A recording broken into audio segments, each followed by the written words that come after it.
Tarehe 8 mwezi Mei ya mwaka 2025 kanisa Katoliki limempata kiongozi mpya, Papa Leo wa 14 ambaye hapo awali alijulikana kama Kardinali Robert Francis Prevost kutoka Marekani.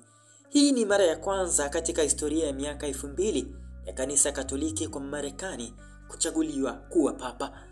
Katika hotuba yake ya kwanza kwa umma kutoka kwenye roshani ya Basilika ya Mtakatifu Petro, Papa Leo wa 14 alianza kwa kusema, "Amani iwe nanyi nyote." Aliwasalimia waamini waliokusanyika kwa shangwe, vifijo na nderemo, akizungumza kwa Kihispaniola pamoja na Kiitaliano, akisisitiza umuhimu wa umoja, amani na huruma.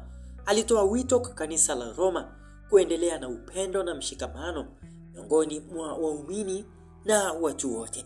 Papa Leo wa 14 ana historia ndefu ya huduma ya kimishonari nchini Peru kama padre wa shirika la Waagustino. Pia aliongoza idara ya maaskofu ya Vatican kwa miaka 2 iliyopita. Uongozi wake unatarajiwa kuendeleza maono ya Papa Francisco kwa kusikiliza mazungumzo, huruma na kanisa linalowafikia watu wote, hasa maskini na waliotengwa. Uchaguzi wake ulitangazwa rasmi baada ya moshi mweupe kuonekana kutoka kwenye bomba la Sistine Chapel saa 6:07 jioni kwa saa za Roma, ishara ya kwamba makardinali 113 walikuwa wamefikia uamuzi wa pamoja. Taarifa hii imepokelewa kwa shangwe kote